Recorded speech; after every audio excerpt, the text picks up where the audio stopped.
You're totally fine, Anna.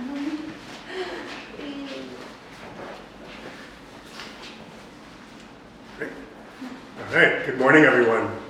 My name is Siddhartha Sanchez, and I'm the Executive Director of the Bronx River Alliance and a member of Mayor Mamdani's Transportation, Climate, and Infrastructure Transition Committee. Today, as we stand right across the street from the East Tremont-DeVoe Avenue bus stop, I'm joined by students, parents, riders, and members of the Stop the Cross Bronx Expansion Coalition.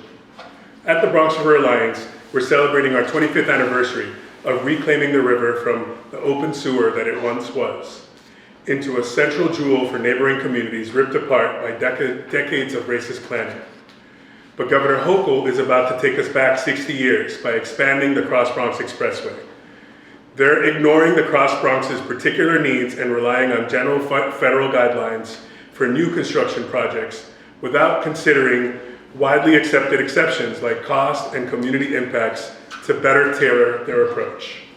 State officials claim that an expansion complies with modern safety standards, but they're not telling the full story. They're ignoring the Cross Bronx, and despite our efforts to work with the state, our requests for meetings and more time to weigh in as a community have been rebuffed. So in the shadow of this huge highway that might even get bigger, we are urging the mayor to prioritize the 3,000 residents of Bronx River houses who live right across the street from the Cross Bronx and haven't been able to open their windows for over a generation, as well as everyone else who struggles just to breathe here, and make sure we have something that we do need, the Bx36. The Bx36 currently serves 40,000 daily bus riders and is the Bronx's 5th busiest route. Data also shows that 60% of commuters citywide are New Yorkers of color, and that low-income New Yorkers represent the majority of bus riders. But against reason, the Tremont Avenue busway still remains frozen after being shelved by the Adams administration last summer, all while the governor moves forward with the Cross Bronx expansion that will only deepen the very damage our communities are still recovering from. With over 62% of Bronxites living without a car, we are the most bus-reliant borough in the whole city. And for Black and brown communities still physically divided by the Cross Bronx, buses are an especially critical lifeline. We need the mayor to fast-track the Tremont Avenue busway before state construction locks in a future that once again leaves the Bronx behind. Now, I'd like to introduce you to our coalition members representing several Bronx, citywide, and statewide advocacy groups. Anna Berlanga from Transportation Alternatives.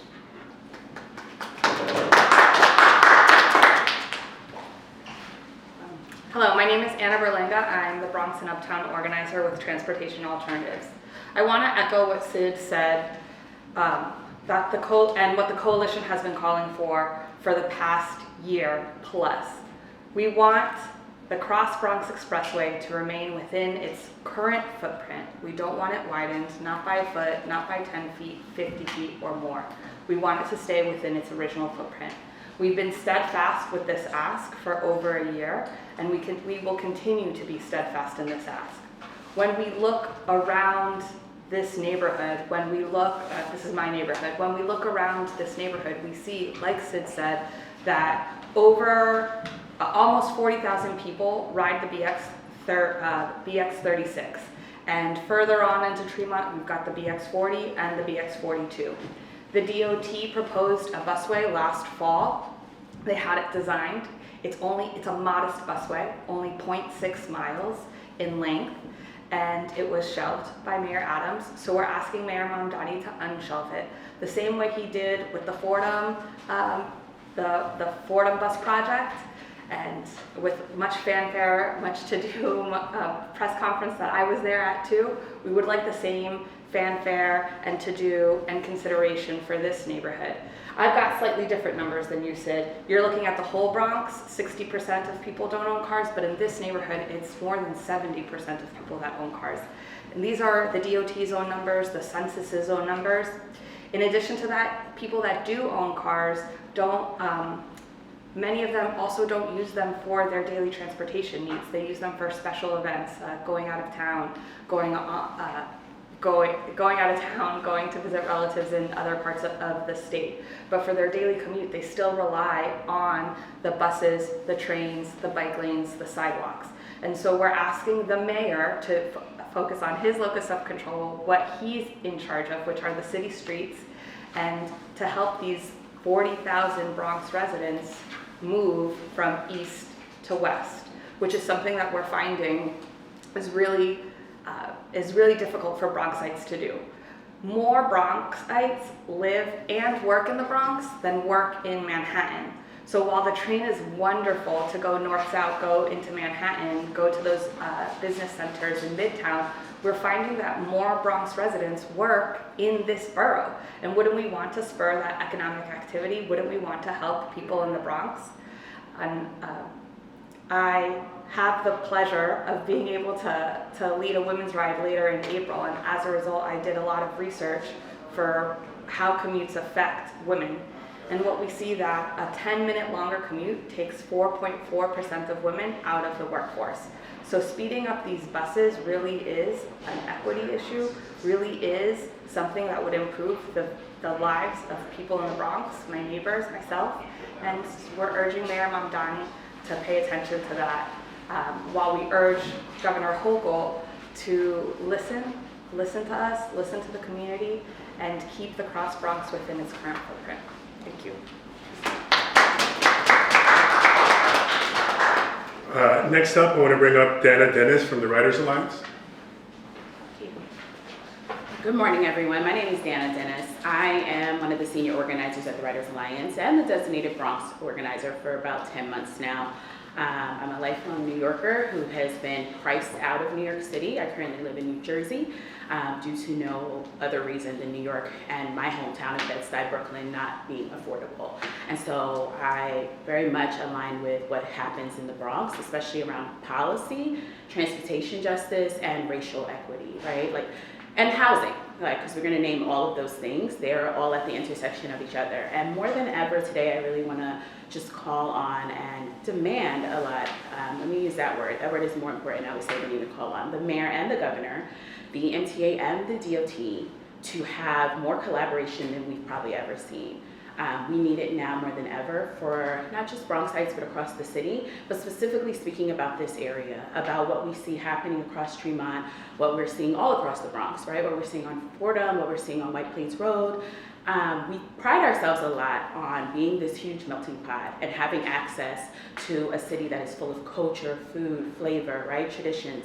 But we don't talk enough about the segregation of our city and what that has also done to the way that folks access the city, and specifically around the racial justice lens. Our city is, and especially the Bronx has been ignored for decades. The Bronx has gotten the short end of the stick for decades. The Bronx has gotten whatever's left over. The Bronx has not been prioritized by our city officials, by our governors, and it needs to stop, and it needs to stop today. As many of my colleagues already stated, we saw the freeze of the Tremont Busway under the Adams administration, and it was absolutely atrocious. There were so many things that were stopped that would have advanced transportation in this city. And we're not only calling for it to be unfrozen, but for it to be prioritized. There are so many things that Mayor Mamdani has said that he will champion around transportation, around it being accessible, around it being affordable, and this is the time that we would call on him and the governor again to work together and his administration to not only unfreeze these projects, but to prioritize communities of color first, right? So the same way that we're seeing the reveal of Madison Avenue, we need to see the Bronx, we need to see areas in Southeast Queens, we need to see Central Brooklyn, we need to see those areas actually first.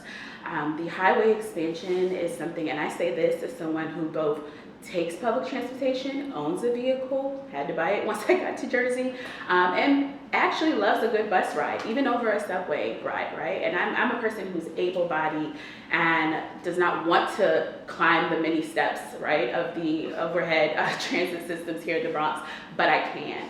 But I recognize that ableism as someone who also has a child who has asthma, respiratory concerns, Erb's palsy, and a host of disabilities that don't always allow him to physically do the same.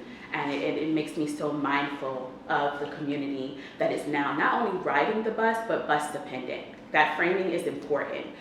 There are New Yorkers who ride transit, and then there are New Yorkers who depend on transit. And that person is usually a Black and brown person.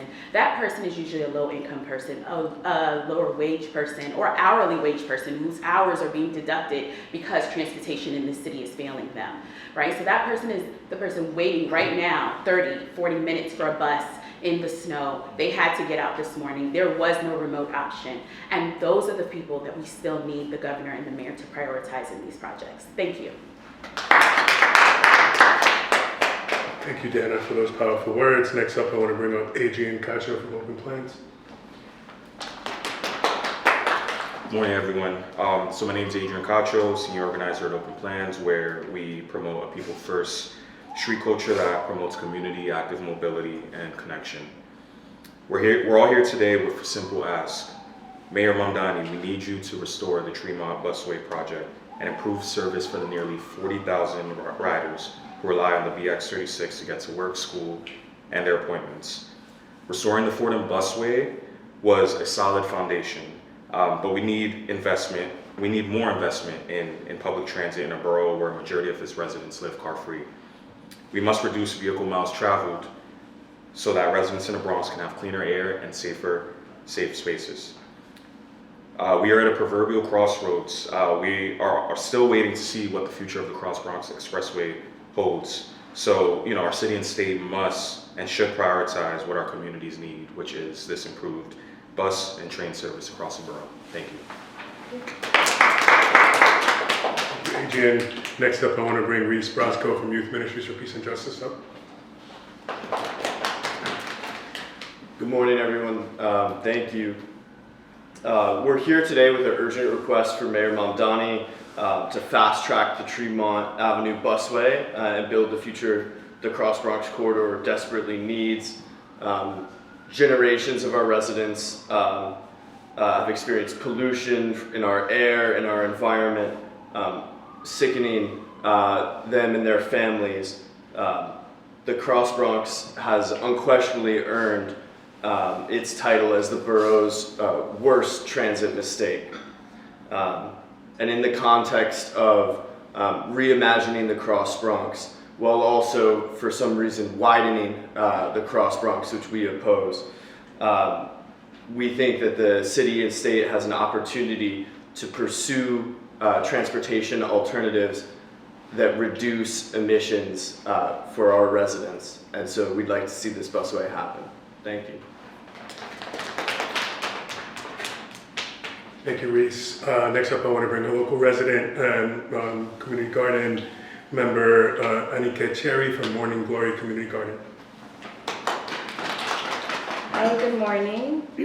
My name is Annika Cherry. I'm a local community member, years long volunteer with Bronx River Alliance, and a member of Morning Glory Community Garden.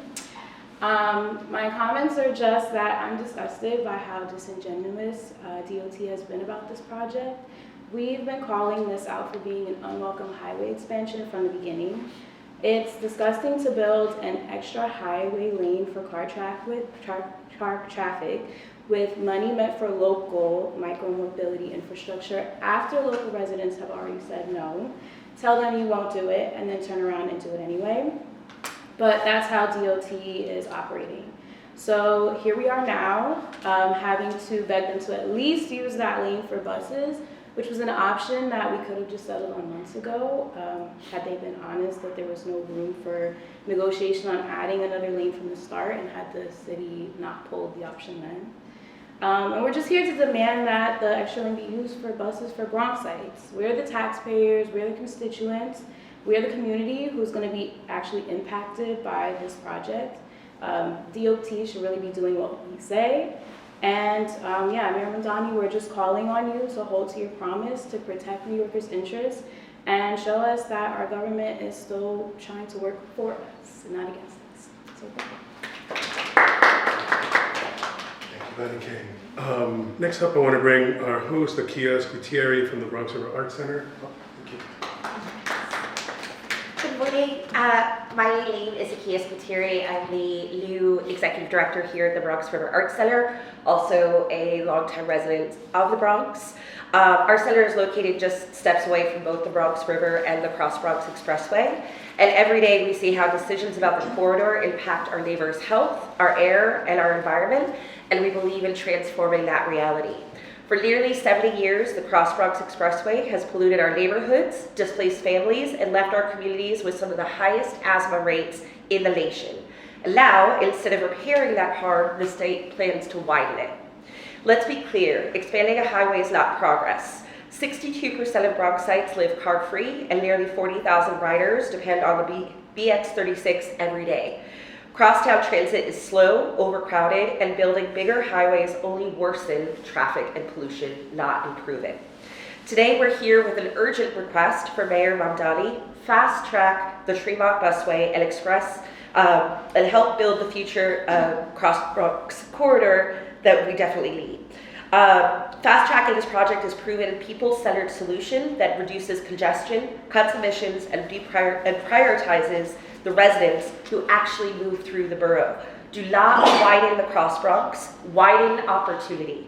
Fast tracks the Bx36 busway and deliver clean, reliable transit that Bronx and our communities and neighborhoods so desperately deserve. City and state leaders both have a role to play in this work. Let's choose investment that reconnects neighborhoods, protects public health, and delivers transit future that our communities have been asking for over a year. Thank you.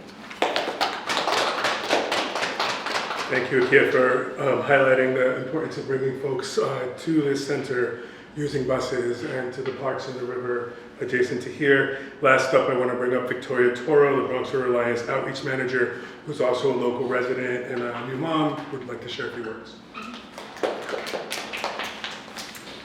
Thank you. I'm Victoria Toro. I work for the Bronx River Alliance, but more importantly, I'm also a lifelong Bronx born and raised resident. I live local to this neighborhood, and I am someone who, as a parent of a young child, has had to make the decision in an emergency situation. I need to get my kid home really fast, and we have the different transit options that we have. I prefer to walk, pushing a toddler in a cart with a bunch of stuff for half a mile, than try to get on a bus that will get me to my home slower. Like, that is just the reality of living in the Bronx, especially in hyper-congested areas where our neighborhoods are not walkable because of how they're cut through with highways. So this is, an unfortunate reality, and it is also from a place of privilege because I have the ability and the health and the able-bodiedness to be able to do that. Lots of people don't. And then what happens is you sacrifice your ability to work, you sacrifice your ability to get to medical appointments, you sacrifice your ability to live your life in a full and dignified way because of the ways that public infrastructure continues to fail you. And so just from my perspective as someone who has lived here my whole life and who now is hoping to raise the next generation of the Bronx, I have to demand better from our city and from our state. We have to say no to wider highways that will only incentivize more car travel. We have to say yes to busways that will move us in the right direction for a healthier future for our kids, but also just for dignity and respect of our communities and our neighbors. Thank you.